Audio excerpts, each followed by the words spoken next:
l'ascension, c'est quoi pour moi? Commençons par ce que disent les textes. Il y en a trois. Marc 16, 19, Jésus est élevé et s'est assis à la droite de Dieu. Luc 24, 51, le Seigneur bénit ses disciples, puis est emporté au ciel. Et enfin, Acte 1, 9, après avoir promis l'envoi du Saint-Esprit, il s'éleva et une nuée vint le soustraire au regard de ses disciples. L'ascension pour moi, c'est la fête de l'élévation du Christ crucifié, ressuscité. C'est la fête de son retour à sa position divine d'autorité, d'où il était venu pour réaliser le salut des hommes. Il siège à la droite de Dieu, nous disent les textes, et le credo que nous disons chaque dimanche.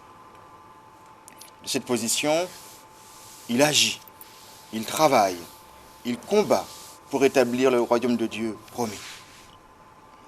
Contre qui combat-il? Selon la Bible, il doit asseoir son autorité sur toutes les puissances créées, les idoles, dirait-on, qui veulent prétendre diriger le monde et les hommes. De ces puissances, le Christ ressuscité élevé libère les hommes.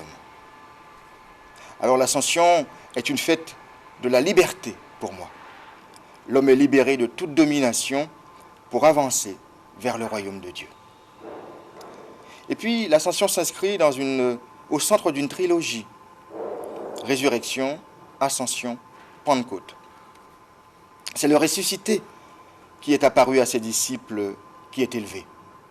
C'est le ressuscité élevé qui obtient du Père d'envoyer l'Esprit Saint à la Pentecôte pour faire naître l'Église. Parce que le royaume de Dieu ne va pas se faire sans les hommes. C'est avec nous que le royaume de Dieu avancera. Pour combattre la justice, pour combattre pour la justice, pour combattre contre l'iniquité, dira la Bible, parce que qui visitera les malades? Qui visitera les prisonniers? Qui luttera pour la paix? Qui annoncera le royaume qui vient? Qui sera témoin de l'amour de Dieu et du Christ pour tous les hommes? Qui annoncera l'amour? C'est nous, les hommes, guidés par l'Esprit Saint, reçus par la foi et au baptême. C'est nous, les hommes, qui mettons notre foi et notre confiance en Dieu. Alors pour moi, l'ascension, c'est aussi la fête de la confiance, de la foi en un absent qui est pourtant très présent par son esprit en moi et dans tous les croyants. C'est une absence dynamique qui donne de l'énergie pour combattre le mal et toujours respirer dans le bien.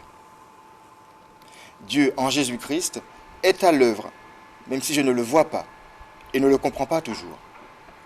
Son absence est habitée par ma foi que le mal et le malheur ne l'emporteront pas. Dieu oriente toujours l'histoire du monde vers son royaume d'amour et de vie. Alors, ne restons pas là à regarder le ciel, mais travaillons à annoncer le royaume que Jésus lutte à établir.